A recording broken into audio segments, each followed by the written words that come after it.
Hey guys, it's Brandon here from BDogBZ, and today I have a review on the Casecrown Glider for the iPhone 4.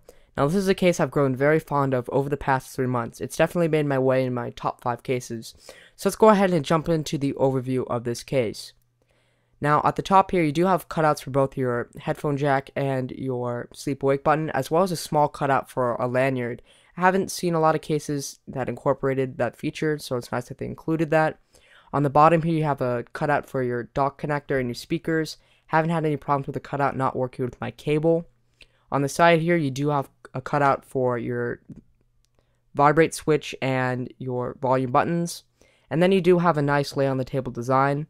Now, it's not the most raised I've seen, but it's definitely going to get the job done.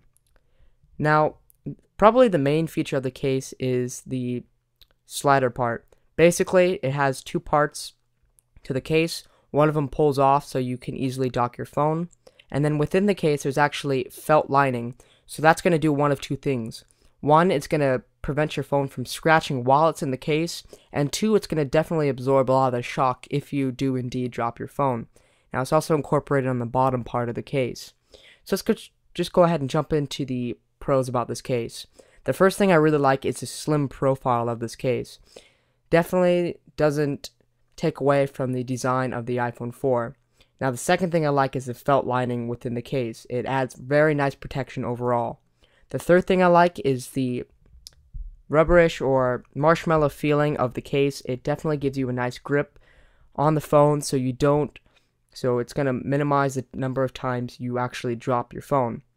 Now, jumping into the cons here, the first thing I didn't like is the fact that it actually bubbled my screen shield. I use an SGP screen shield, and it's actually cut smaller than the screen, and even then the case actually bubbles it. Now the second thing I didn't like was the fact that the cutouts were so small. Not only does some headphones I have don't work with the cutout, but the sleep awake button is very small. But overall, if you're looking for a case that has very nice protection, both scratch and drop protection, incorporates a sleek design, while keeping the form factor of the iPhone 4, I definitely recommend this case. I'm going to go ahead and give it a 9.5 out of 10.